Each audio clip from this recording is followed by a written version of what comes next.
오늘 나눌 말씀은 본문 창세기 39장 1절로 6절입니다. 창세기 39장 1절에서 6절 말씀입니다. 주님의 귀한 말씀 우리 한 절씩 교독하겠습니다. 요셉이 이끌려 애굽에 내려가매 바로의 신하 시위대장 애굽 사람 보드발이 그를 그리로 데려간 이스마엘 사람의 손에서 그를 산이라. 여호와께서 요셉과 함께 하심으로 그가 형통한 자가 되어 그 주인 애굽 사람의 집에 있으니 그 주인이 여호와께서 그와 함께 하심을 보며 또 여호와께서 그의 범사에 형통케 하심을 보았더라. 요셉이 그 주인에게 은혜를 입어 섬김에 그가 요셉으로 가장 총무를 삼고 자기 소유를 다 그 손에 위임하니 그가 요셉에게 자기 집과 그 모든 소유물을 주관하게 한 때부터 여호와께서 요셉을 위하여 그 애굽 사람의 집에 복을 내리심으로 여호와의 복이 그의 집과 밭에 있는 모든 소유에 미친지라. 다시 있습니다. 주인이 그 소유를 다 요셉의 손에 위임하고 자기 식료 외에는 간섭하지 아니하였더라. 요셉은 용모가 준수하고 아담하였더라. 아멘. 어느 누구든지 형통하기를 바랍니다. 원하는 대로 길이 열리고 손대는 것마다 잘 되는 역사가 있기를 원합니다. 하지만 문제는요, 결코 그런 일은 없습니다. 물론 노력하면 어느 정도의 결과를 얻기도 하지만 간절하게 소망했다고 해서 누구나 좋은 결과를 갖는 것은 아닙니다. 그런데 오늘 본문은 우리의 삶의 성공의 해답을 우리에게 명확하게 말씀하고 있어요. 본문 3절을 보게 되면 여호와께서 그의 범사에 형통케 하심을 보았더라 라고 말씀하고 있습니다. 오늘 본문의 내용은 요셉의 성장 과정이에요. 요셉의 아버지 야곱에게는 12명의 아들이 있었습니다. 레아에서 난 아들은 바로 야곱의 장자 르우벤, 시므온, 레위, 유다, 이사갈, 스불론이 있었습니다. 그리고 라헬의 집에서 태어난 아들은 바로 요셉과 베냐민이었어요. 또한 라헬의 여종 빌하의 아들은 단 그리고 납달이었고요. 레아의 여종 실바의 아들은 갓, 아셀이었습니다. 그 중에 요셉은 야곱의 나이 91세 때 난 아들이에요. 그리고 요셉의 생모 라헬은 그 요셉의 동생 베냐민을 낳다가 죽습니다. 라헬이 죽은 후 요셉은 아버지 야곱의 배려로 말미암아 첩의 소생들과 함께 지내게 됩니다. 이렇게 노년에 난 요셉을 야곱이 특별히 사랑한 이유는 바로 가장 사랑했던 그 아내 라헬에게서 뒤늦게 본 아들인데다가 그나마 그 생모마저도 죽고 없었기 때문에 더욱더 아꼈습니다. 치근했다는 것이에요. 창세기 37장 4절에 보게 되면 그 형들이 아비가 형제들보다 그를 사랑하고 그를 미워하여 불평하였다라고 말씀하고 있어요. 여기서 그에게 언사가 불평하였다라는 뜻은요, 형들이 요셉에게 샬롬이라고 말하지 않았다는 뜻입니다. 샬롬. 바로 한마디 인사조차 건네지 않았다는 것이에요. 철저하게 왕따, 철저하게 쌩깠다는 얘기입니다. 그 정도로 형들은 요셉을 미워했어요. 보지도 않았습니다. 그런데 이런 상황 속에서 요셉의 꿈을 통하여 형들은 그를 더욱더 미워하게 됩니다. 창세기 37장 7절에서 전하고 있듯이 우리가 밭에서 곡식을 묵더니 내 단은 일어서고 당신들의 단은 내 단을 둘러서서 절하더이다. 얼마나 얄밉겠습니까? 평소에도 별로 감정이 안 좋은데다 불구하고 이런 꿈까지 해몽하니 얼마나 화가 났겠어요. 이런 꿈 사건 결과로 말미암아 형들은 이제 죽이고자 그를 미워합니다. 증오하게 됐다는 것이에요. 그래서 그 일로 인해서 결정적으로 요셉이 애굽으로 팔려가는 일이 생깁니다. 하루는 야곱의 심부름으로 요셉이 형들의 일을 돕기 위해서 세겜을 지나서 도단에 형들을 만나게 됩니다. 멀리서 채색 옷을 입고 오는 그 요셉을 발견해요. 형들이 먼저 발견합니다. 발견했을 때 그들의 마음속에는 이제 저를 죽이고자 했다는 것입니다. 그렇게 작정을 합니다. 하지만 그래도 장자인 르우벤만큼은 그래도 죽이는 것만큼은 막아요. 그래서 그가 생각했다는 것이 바로 요셉을 구덩이에 던져버립니다. 하지만 르우벤이 그 자리를 비운 사이에 유다가 다른 형제들을 선동합니다. 그로 인해서 미디안 사람 상인들에게 은 20에 요셉을 팔아먹어요. 형들에게 미움을 당하다가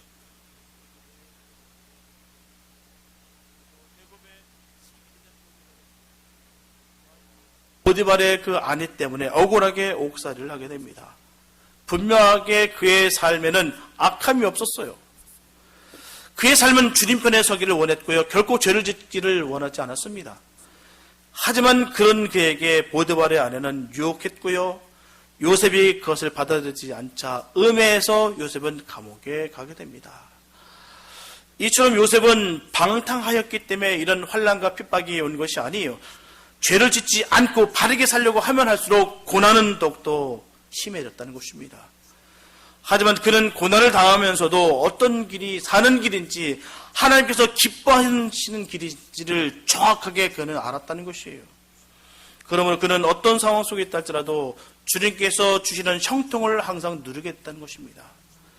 그는 노예로 팔려왔지만 주인이었던 보디발이 그의 형통을 인정합니다. 그리고 억울한 누명으로 감옥에 갇혔지만 간수가 그의 형통을 인정합니다. 그래서 그의 형통은 하나님의 섭리에서 시편 107장 17절에 보게 되면 한 사람을 앞서 보내셨으며 요셉이 이처럼 요셉은 치욕적인 죄를 짓지 못한 죄 때문에 판단하는 것이고 하나님께서 선택하는데 그렇기 때문에 시기와 질투와 비행으로 정선하고 죄와 탈바지 않아서 옥선하지 삶이 아니라 바로 애굽의 총리 대신의 삶이 바로 요셉의 삶입니다. 이렇게 철저히 하나님 편에 서서 주님의 뜻을 따라 살기를 원하는 사람들에게 형통함이 이루어지는 것이에요. 지금 당장은 너무나 힘들고 고통 가운데 있다 할지라도 하나님이 함께 하시고 결국 그 고난 후에 영광이 임하게 된다는 사실입니다.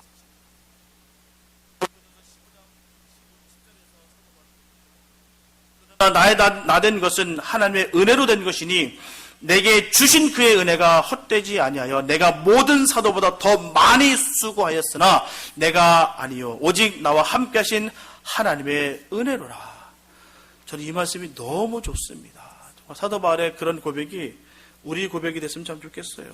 이 모든 것이 다 하나님의 은혜라고 고백하고 있습니다.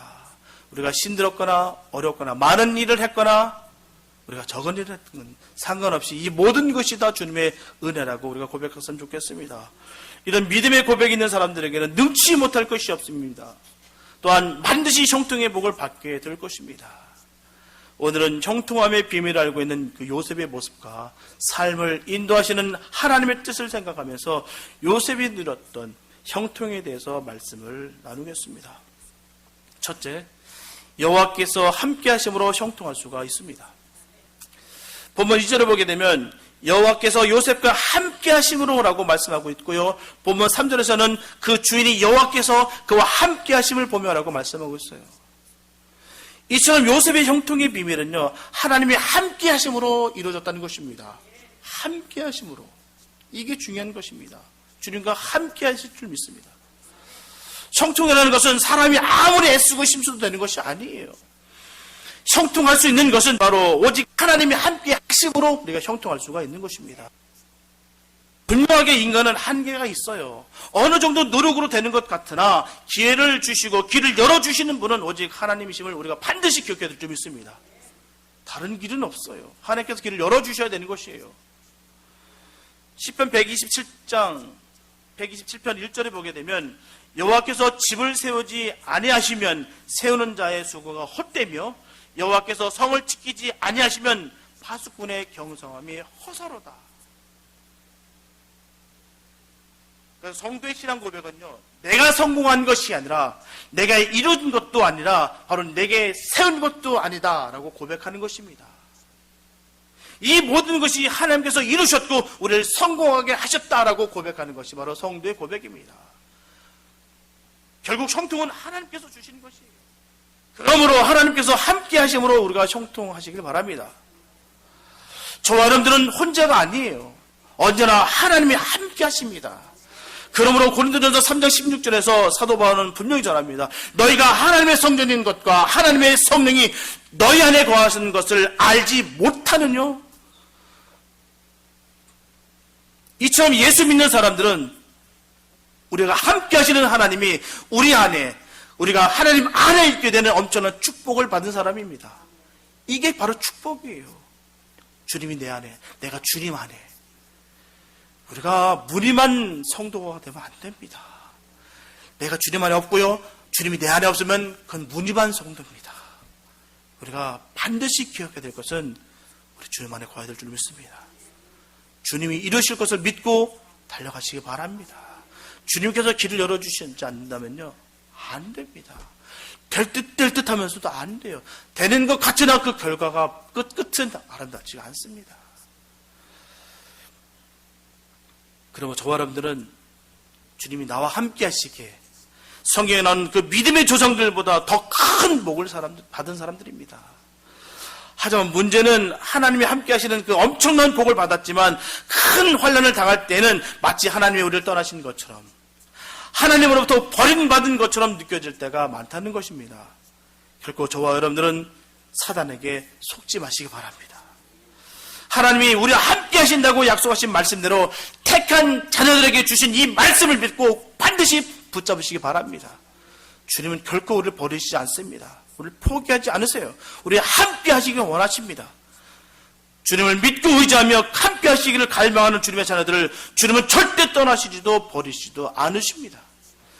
만약에 요셉이 자신의 처지를 비판하고 비관하고 원망하고 낙심했다면 그는 결코 애굽의 총리가 될 수가 없었을 것이에요. 비록 고난과 환난 속에서도 그와 하나님과의 교제는 끊어지지가 않았다는 것입니다. 그래서 그는 주님의 인자 앞에서 살 수가 있었다는 것이에요.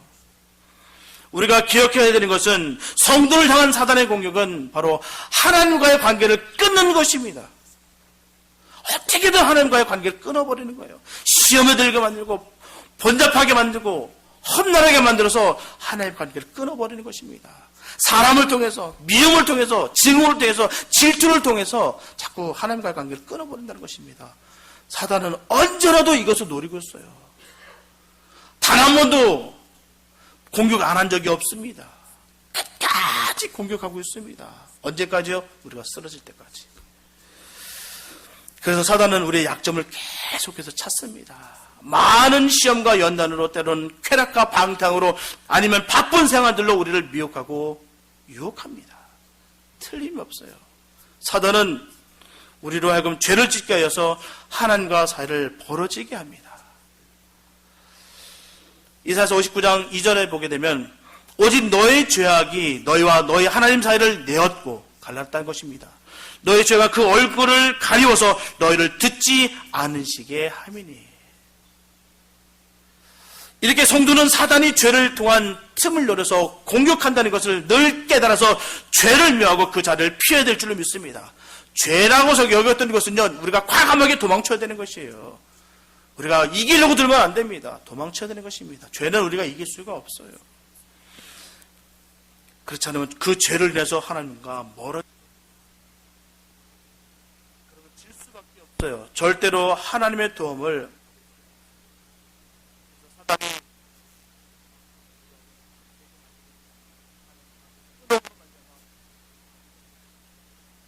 그러므로 저와 여러분들은 하나님과의 관계가 이루어지는지 항상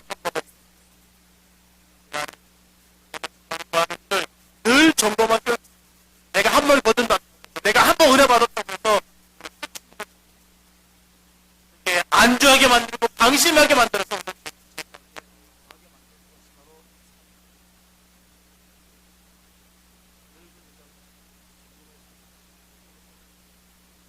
본장의 12절을 말씀 보게 되면 그 여인이 그 옷을 잡고 가로되 나와 동침하자. 요셉이 자기 옷을 그 손에 버리고 도망하여 나가매. 이렇게 요셉은 유혹하는 보디발의 아내를 피해 달아났습니다. 본문 6절에 보게 되면 요셉은 용모가 준수하고 아담하였더라라고 되어 있습니다. 여기서 아담하였다라고 되어 있는 이 히브리 원어는 야페라고 되어 있는데요, 아름답다, 준수하다, 잘생겼다는 것이에요. 얼짱이라는 것입니다. 똑똑하고 얼짱까지 되니 얼마나 보기에 좋았겠습니까? 근데 더 무서운 것은요, 이 요셉이 혈기가 왕성한 청년이었다는 것입니다. 유혹을 이기기가 쉽지가 않아요. 그런 그에게 보디발의 아내는 날마다 요셉에게 청하였다라고 기록됐습니다. 날마다. 하지만 요셉은 듣지 아니하여 동침하지 아니할 뿐더러 함께 있지도 아니하리라라고 말씀하고 있어요. 죄의 자리에서 계속 피했다는 것입니다. 사람이요, 한두 번은 거절할 수 있어요. 한두 번은 우리가 피할 수가 있습니다. 하지만 계속된 미혹은 쉽지가 않아요. 그런 말 있지 않습니까? 10번 찍어 안 넘은 나무가 없다. 계속 찍으면 흔들립니다. 당시 요셉은 아무런 희망도 소망도 아무것도 없던 사람이었어요. 노예입니다. 노예로 팔려왔어요. 그의 마지막 모습은요, 그냥 그 노예로 살다가 끝나는 인생입니다. 누가 보든 간에 말입니다. 그가 애굽의 총리가 될 거라 본인도 믿지 않았어요. 본인도 생각지 않았습니다. 그런데도 불구하고 그는 그 죄를 벌었다는 것이에요. 솔직히 말씀드리면 눈 한번 딱 감으면 그는 더욱더 편한 삶이 벌어집니다. 그 집안에서 어느 누구도 손 못 대는 정말 그런 혜택을 누리면서 그 가정에서 있을 수가 있었을 것입니다. 늙어 죽을 때까지. 그런데도 불구하고 그는 끝까지 주에 대해서 타협하지 않고 딱 거부합니다. 눈앞에 보이는 것에 현혹되지 않고 보이지 않는 미래를 대해서 그가 흔들리지 않고 그 죄에 대해서 타협하지 않았다는 사실입니다. 요셉은 사람과 환경을 두려워하는 것이 아니라 하나님을 두려워하며 살았습니다. 우리도 그렇게 살아야 되는 것이에요. 사람이 두려운 거 아닙니다. 사람은요, 순간입니다. 근데 하나님은 두려워야 돼요, 우리가 이걸 자꾸 놓칠 때가 있어요. 보이지 않는 하나님이니까 우리가 두렵지 않게 살다가 보이는 사람한테는 두드러져 발발발 떱니다. 그렇게 살지 마시기 바랍니다. 하나님을 두려우시고요. 사람은 두려워하지 마시기 바랍니다. 사람은 그럴 능력과 힘이 있는 것이 아니에요. 하나님께 우리를 두려움 갖고 살아야 줄 믿습니다. 이렇게 요셉의 축복의 비결은 바로 하나님이 함께 하심이었다는 것이에요.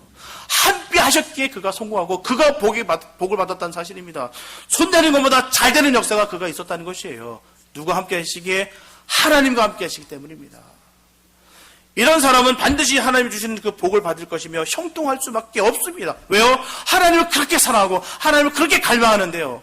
하나님께서 그를 왜 묘하시겠습니까? 그와 함께 하십니다. 우리도 그런 역사가 있을 줄로 믿습니다. 우리도 정말 주님과 함께 해야 될 줄 믿습니다. 찬송에도 그런 말 그렇게 전합니다. 내 신만 의지할 때는 반드시 패할 수밖에 없다. 이게 바로 루터가 내주는 강화성이여라는 그 찬양을 부르면서 종교개혁을 이끌었습니다. 내 신만 의지할 때는 반드시 죽는다, 반드시 끊어진다라고 그런 믿음의 고백을 한 것이에요. 우리도 그런 고백이 있어야 될 줄 믿습니다. 내 신만 갖고는 도저히 안 돼요. 하나님 나와 함께 하시기에 우리가 승리할 수가 있습니다. 언제나 주님과 함께 일하시고 주님을 위해서 일하시기 바랍니다. 그런 사람과 우리 주님은 늘 함께 하십니다. 두 번째, 범사에 형통한 사람이 되어야 됩니다. 보면 3절에 보게 되면 여호와께서 그의 범사에 형통케 하심을 보았더라라고 되어 있어요. 이렇게 하나님과 함께하는 사람은 범사가 잘 됩니다. 요셉은 형들의 시기와 질투와 미움으로 인해서 노예로 팔려오게 됐어요. 정말 비참한 인생으로 팔려왔습니다. 하지만 하나님과 함께했던 요셉은 보디발의 가정 총무로 쓰임받게 됐다는 것이에요. 그래서 본문 6절에서 전하고 있듯이 주인이 그 소유를 다 요셉의 손에 위임하고라고 되어 있습니다. 노예였던 그가 이 정도의 위치가 되었다는 것은요, 보통 신임을 받는 것이 아니에요. 그 힘들고 어려운 노예 생활 속에서도요, 요셉은 하나님을 믿고 의지하고 성실함으로 최선을 다했기 때문에 주인에게 인정을 받게 됐다는 것입니다. 그 주인의 눈에 들었다는 것이에요. 그는 철저하게 환경에 지배당하고 눌리는 것이 아니라 하나님을 의지하고 하나님과 함께 하였기 때문에 범사의 길들이 열린 것이에요. 비록 억울하게 누명을 써서 감옥에 갇히게 될 때도요, 일반 죄수들처럼 희망과 소망도 없이 그렇게 날을 보내다가 사라지는 인생이 아니었다는 것입니다. 그는 그의 삶을 완전하게 바꿀 만한 그 일들이 그에게 있었다는 것입니다. 요셉은 자신의 어려운 처지와 환경 속에서도 결코 하나님의 구원을 의심치 않았고요, 끝까지 인내하며 기다렸습니다. 그가 승리할 수 있는 비결이 거기 있었어요. 조금도 의심치 않냐고 끝까지 인내했습니다. 이렇듯 요셉은 그러한 인내로서 자신이 어디를 가든지 하나님께서 함께 하심을 그는 믿었습니다. 저는 이 말씀을 믿습니다. 우리가 끝까지 주님 믿을 때 우리 주님께서 역사하실 것을 저는 믿습니다. 그리고 자신에게 주어진 의무와 생활에 그는 최선을 다했어요. 그 결과 모든 상황 속에서 하나님의 범사의 형통을 허락하신 것이에요. 그냥 얻어지는 것이 아닙니다. 입만 벌려서 그냥 뚝 감나무에서 감이 뚝 떨어지는 것이 아니에요. 그는 최선을 다했습니다. 그러므로 저 여러분들은 내 환경, 내 처지, 나의 고통만을 생각지 마시기 바랍니다. 모든 상황 속에서 그것을 이끌어가시며 살아요. 사실은 주님을 반드시 바라보시기 바랍니다. 그럴 때 주님이 일하시고요. 주님이 범사의 형통을 허락하십니다. 내 능력을 기대하지 마시고 하나님의 능력을 바라고 의지하는 복된 우리 삶이 다 되시기를 바랍니다. 그래 요셉의 범사의 형통이 우리 삶 가운데 늘 넘쳐나시기를 축원드립니다. 세 번째, 성실한 사람에게 형통함은 찾아옵니다. 본문 5절 보게 되면 그가 요셉에게 자기 집과 그 모든 소유물을 주관하게 한 때부터 여호와께서 요셉을 위하여 그 애굽 사람의 집에 복을 내리심으로 여호와의 복이 그의 집과 밭에 있는 모든 소유에 미친지라. 보디발도 요셉이 형통한 것을 인정합니다. 우리가 누군가를 믿고요, 일을 맡긴다는 것은 그 사람을 엄청 신뢰한다는 것이에요. 신뢰하기 때문에 맡길 수가 있는 것입니다. 이런저런 방법으로 검증하고 확인해서 일을 맡기게 됩니다. 특별히 요셉의 경우에는 일을 맡기려고 그를 발탁하는 것이 아니에요. 유능한 사람을 뽑아서 가정총무를 세운 것이 아닙니다. 그는 단순히 작업만 하는 정말 짐승 같은 대접을 받는 노예 신분이었어요. 노예로 그 가정이 들어왔습니다. 그냥 노예라는 것은요, 인격이 없어요. 그냥 소모품입니다. 병들면 갖다 버리는 게 바로 노예입니다. 그런 신분을 가졌던 것이 바로 요셉이었어요. 그런 노예 신분을 가지고 있던 그에게 온 집의 일을 맡길 수 있을 정도로 그를 신뢰했다는 것입니다. 그가 평범하게 행동했다면 결코 가정총무라는 그 직분을 가질 수가 없었을 것이에요. 그래서 요셉은 다른 사람과 비교할 수 없을 정도로 근면하고 정직하고 성실을 인정받았다는 것입니다. 분명하게 하나님은 성실한 사람을 형통하게 하십니다. 우리가 사역자에게 있어야 할 덕목 중에 성실이 있어야 됩니다. 가장 큰 덕목 중에 하나가 바로 성실이에요. 아무리 그가 스펙이 좋아도요, 아무리 많이 유능할지라도 성실하지 못하면 결코 사역하지 못합니다. 사역자의 가장 기본이 성실입니다. 평생 함께해도 너무 편하고 믿음이 가는 사람과 함께 일하면 행복해요. 언제 갈지 모른다고 생각하면요, 보는 내내 힘듭니다. 이 말하면 삐집에서 도망가겠지, 이 말하면 흔들리겠지, 일 못해요. 하나님께서는 하나님의 사람들이 성실하기를 바라십니다. 시편 100편 5절에 보게 되면 대저 여호와는 선하시니 그 인자심이 영원하고 그 성실하심이 대대에 미치리로다. 여기서 성실하심은 히브리 원어로 에무나인데요, 신약 성서에서 믿음으로 번역된 피스티스와 같은 말이에요. 믿음이란 말은 같은 말이라는 뜻입니다. 이처럼 하나님께서 성실함이 영원하기 때문에 하나님의 자녀들도 역시 성실해야 될 줄 믿습니다. 신랑 되시는 예수님이 신실하시기 때문에 예수님과 함께 살아가는 신부도 점점 더 신실한 삶을 인격적으로 변화가 되어야 될 줄 믿습니다. 만약에 믿음이 좋다고 하면서 그리고 하나님의 자녀라고 하면서 이런 성실함이 없다면 바른 복음을 깨닫지 못하고 있다는 것입니다. 하나님의 마음을 깨닫지 못하는 것이에요. 그냥 자기 스스로가 그냥 나는 성실한 것이야 라고 그냥 최면을 걸고 있고 자기 착각 속에 있는 것입니다. 많은 사람들이 그렇게 얘기를 해요. 성경은 좋은데 교회는 싫다. 이게 누가 말하는 건지 아십니까? 많은 사람들이 이 말을 하는데 이 말을 한 사람이 누구냐면 간디가 있어요. 인도에 있었던 그 간디가 이 말을 했습니다. 성경은 좋은데 교회는 싫다. 예수는 좋은데 교회는 싫다. 결국 이 말은요, 불신자가 한 말입니다. 근데 우리 그 불신자한 말을 갖고 철석까지 믿고, 아, 그런 것 같아. 교회는 악한 곳이라, 아, 교회 상관없이 나는 믿음만 잘 지키면 되는 것 같아. 난 하나님 사랑하니까. 이렇게 자기 스스로 체면을 걸고 사는 사람이 얼마나 많은지 모릅니다. 분명하게 하나님께서 우리에게 말하실 때요, 성공하라고 하시지 않았습니다. 성실하라고 말하셨어요. 정확하게 전한다면요, 교회에서 예배는 무시하고 자신의 집에서 설교 듣고 때로는 골방에서 다른 사람들보다도 많이 기도한다고 자신은 영적으로 우월하다라고 착각하는 사람들 많다는 것입니다. 이런 분들은요, 진정한 십자가의 사랑을 모르는 사람들입니다. 그 십자가의 사랑을 모르기 때문에 그렇게 말하는 것이에요.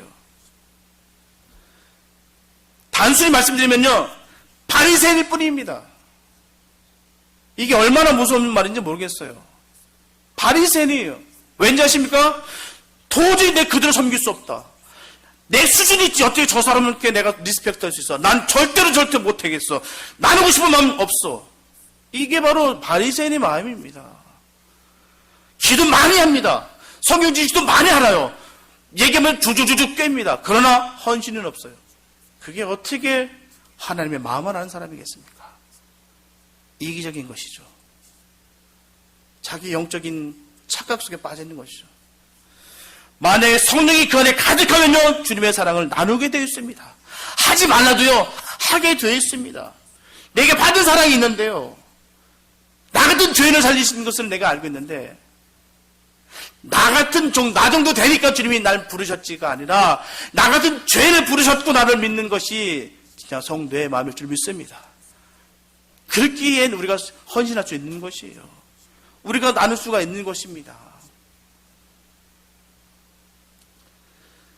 정말 저 사람은 섬길 만하고, 저 사람은 사랑할 만하고, 저 사람은 믿을 만하니까 내가 섬기고 사는, 그건 누구나 할 수 있어요. 예전에 우리가 사랑의 불꽃 하지 않았습니까? 근데 우리가 중단됐지만, 사랑의 불꽃, 그 순간의 프로그램 따라 착착착착 할 수 있어요. 저는 항상 주장했던 게 그거예요. 저는 그 사랑의 불꽃을 너무 좋아하고요. 지금도 하고 싶은 마음이 뜨겁습니다. 그런데 항상 저는 그 얘기가 그겁니다. 이후의 삶을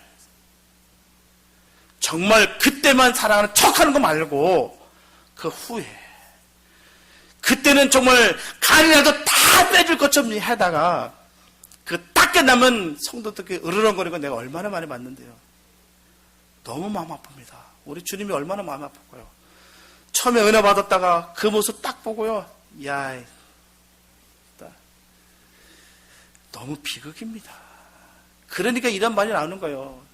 불신자가 성경은 좋은데 난 교회는 싫다. 그 말에 속지 마시기 바랍니다. 우리는 끝까지 주님 닮으시면서 주님의 삶을 살아가는 것이에요. 누구를 위해서가 아니라 주님을 위해서 그렇게 해야 되는 것입니다. 주님 때문에 내가 헌신하는 거고요, 섬기는 겁니다. 질판하는 것이 있어요. 넓은 길 많아요.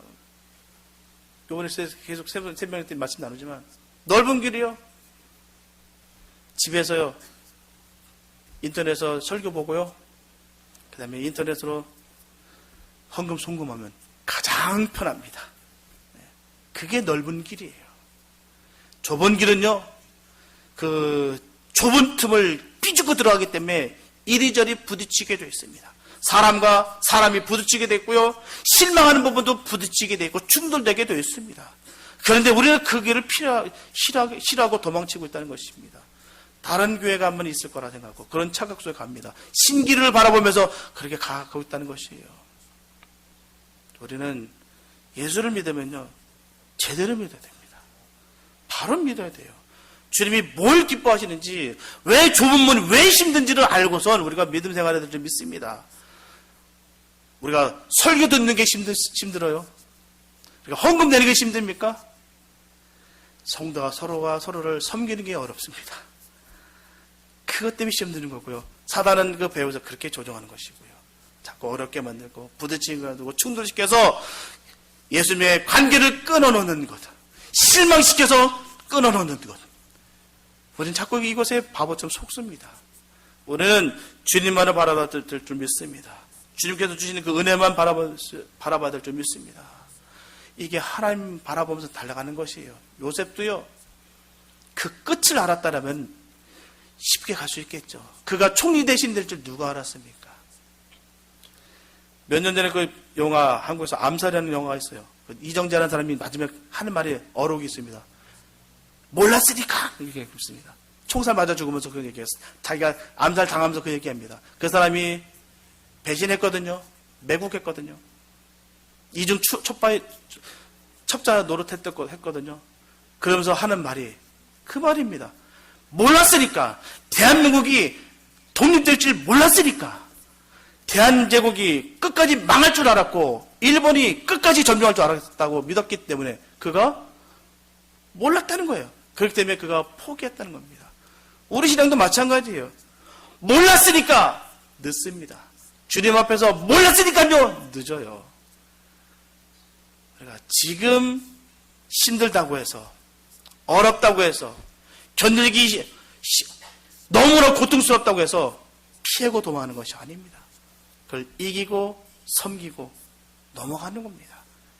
주님과 함께 말입니다. 주님과 함께하는 사람이 그런 삶이에요. 그냥 내 마음대로 내 각자의 삶을 다 살고 나서 주님이 나와 함께 하시기에 내 복 받았다. 그런 삶이 아니라 주님과 함께 그 십자가를 지고 감으로 말미암아 얻어지는 그 복과 은혜가 바로 진정한 복입니다. 그 영생이에요. 근데 우리는 그걸 자꾸 잃어버립니다.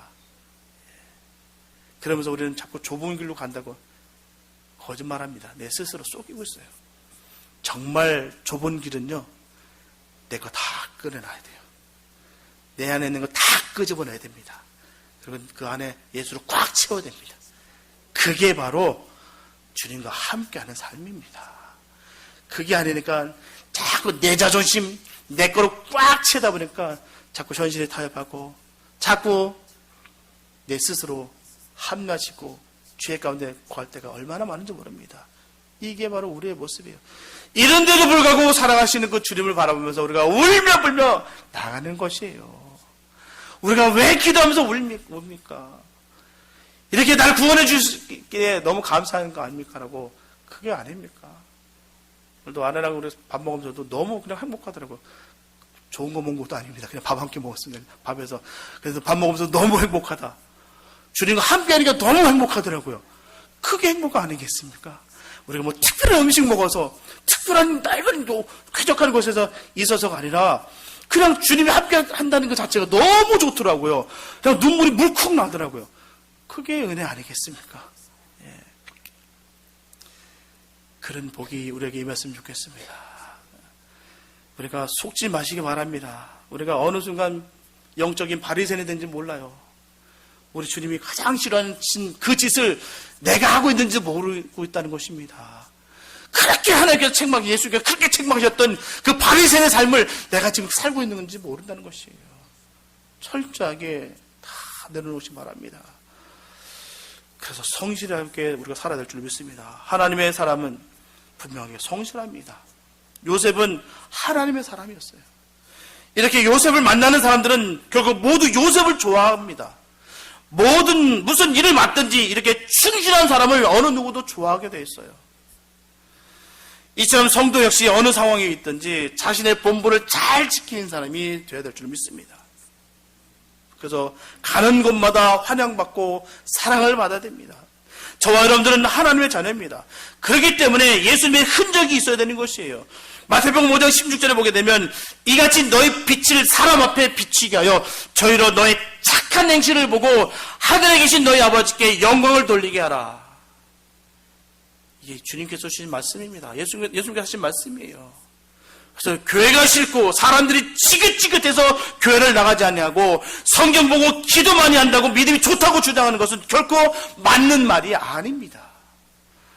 섬기지 않으면서 어떻게 착한 행실로 하나님의 영광을 돌릴 수가 있겠습니까? 어떤 것을 보고 말입니다. 섬기고 선한 모습을 우리가 보임으로 말미암아 나타내야 되는 거 아니겠습니까?